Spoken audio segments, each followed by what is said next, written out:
San Antonio Spurs are in a really interesting situation with their roster right now, because when the season began and Wemby was incredible, it kind of looked like maybe they were going to be able to make a play-in push in a low to Western Conference. But as the season has really gotten going, it's become clear that this is just not a very good roster. No matter how good Wemby is, they definitely need to make some adjustments. And it's interesting trying to figure out what the timeline of that is going to look like around Victor Wembanyama in San Antonio. By the way, if you guys want to hang out with me on a live stream, I have a link for that in the description. Playback.tv/sportinglogically. I'm doing NBA trade machine content over there, making up trades. We're doing NBA watch parties where I'm watching the games every single week. I'm live over there at playback.tv/sportinglogically. I would love to have an opportunity to hang out with you guys, just chat it up, talk about basketball. So click that link. And to begin the video, I do want to do just a little bit of a Wemby check, right? Because this guy is just still so unbelievable to watch on a night-to-night basis. But a lot of those like offensive flaws, some of those things that I talked about in the offseason, a lot of that stuff is kind of starting to come true here. Like he's really, really inefficient, especially for a front court player. The three-point shot hasn't been fantastic, and obviously some of that is going to improve more skill development, maybe get a little bit stronger and stuff like that, but I don't really think it's that much of his fault. And this is kind of the thing that San Antonio needs to figure out with this roster moving forward. Is this is a group that, one, isn't very talented, but two, is just not well set up to support Victor Wembanyama throughout the early parts of his career. Like the guys on the wings are fine, right? Vassell, Branham, Keldon Johnson, like those guys are fine, but they're running Jeremy Sochan as the point guard right now. People have talked about this a lot. Defensively, it's fine, and it's kind of interesting because it's like Zach Collins, Wemby, two wings, and Sochan, and it's like a really cool and interesting defensive lineup. But offensively, like if you really want Victor Wembanyama to develop to be the best possible player that he could be, the structure of the team around him has got to change. And honestly, it's probably got to change relatively quickly so that you can capitalize on as much development as possible early on in his career. And right now, that just isn't happening. And I actually think it's negatively impacting not only, Wemby's per game stats, but kind of his development as well. Like he's someone that needs a little bit more like setup offensively, and he's still going to be really impactful defensively, but you want him to know what it feels like to play with good guards at the NBA level. And the question that comes up with that is like, at what point do they make that decision? Like, is this a team that potentially is going to be looking at trading for someone like Zach LaVine during the season just to try and have some kind of competence in the backcourt? Obviously, LaVine's not this like great setup guy, but like maybe they could look at Oklahoma City and try and go out and get someone like Josh Giddey. But it really feels like they need a guard. They need a backcourt player that can grow alongside Victor Wembanyama. And I'm curious at what point they decide to kind of go for that, because it's clear that at some point, if Wemby is healthy, San Antonio is going to be really, really good, right?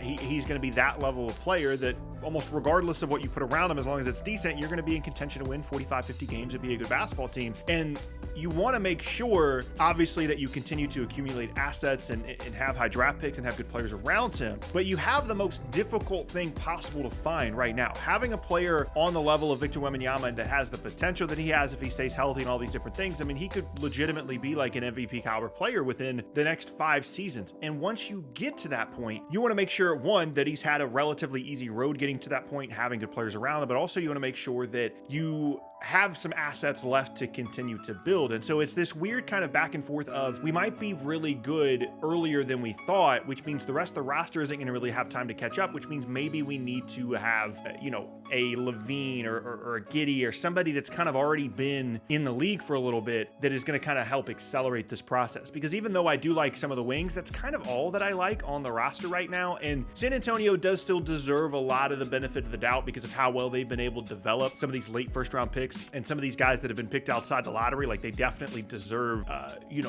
just like I said, the benefit of the doubt. Like we can be okay thinking that San Antonio knows what they're doing around Wemby, but I personally would just be a little bit concerned as a Spurs fan about asking him to do too much. Like it's one thing to put a lot on his plate to try and help him develop and help him grow, and it's another thing to put him in a situation where he's potentially developing bad habits. When you have a player as talented and as potentially great as Wemby looks to be, all hands really need to be on deck in terms of continuing to improve the roster. Right now, that starts with the backcourt and it starts with the guards. I understand trying to do both, right? Trying to make it work with this roster, trying Sochan as a point guard and trying these different lineups, really figuring out exactly how Wemby's going to fit in, while also not being very good and getting high draft position. And generally speaking, that's a good idea. But the thing that complicates this for San Antonio is, one, they might, like beyond this season, they might not have an opportunity to pick highly in the draft because Wemby could just be that impactful. He's not your typical top 3 pick that you're bringing into your team. And then also, this draft is not very good, and there might be someone that surprises us and ends up up being worthy of the first overall pick, maybe San Antonio gets that guy, and maybe 9 months from now, none of this matters. But right now, I'm thinking that if they get a non-high level impact player in the 2024 draft, if they pick highly, which it seems like they will, and then you go into next season with some of the wings they have and Sohan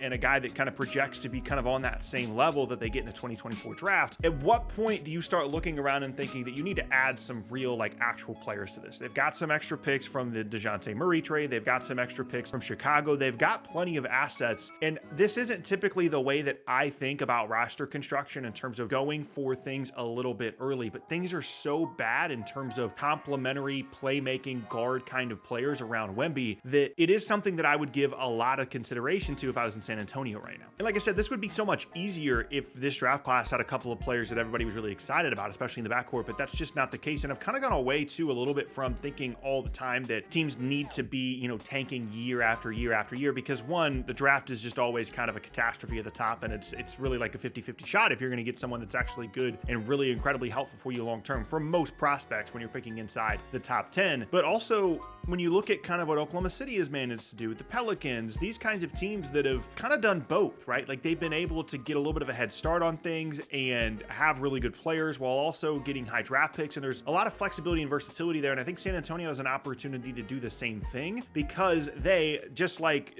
the Pelicans and the Thunder over the last couple of seasons, have extra assets. They have extra stuff that they could possibly trade. And for me, the number one thing that you want to make sure that you do above all else if you're San Antonio is make sure that Victor Wembanyama develops into the best player possible. And I think it's very easy to make the argument right now that given the way the roster is constructed, they're not doing that, and they won't really be able to do that until they make some significant changes. Now, at the end of the day, obviously San Antonio is in an incredible spot moving forward. Pop has signed a new contract extension, so he's going to be there for the next couple of seasons. They've been able to solidify that. And as I mentioned earlier, the number one most difficult guy to find in terms of trying to build a championship team is someone that can be on the Giannis level, someone that can be on the Jokic level. I'm not saying that Wemby is going to get there, but he certainly projects to be close. And that is by far the most difficult thing to find a player that is one of the 7-8 best guys in the league, one of the guys in the league that actually matters, that is going to be on the team that wins the title in a given season. There's only like 5 to 8 of those guys in the league at any one point, and Wemby has the opportunity to be one of those guys within the next 5 to 7 years, and that's by far the hardest thing to find. You can find setup playmaking,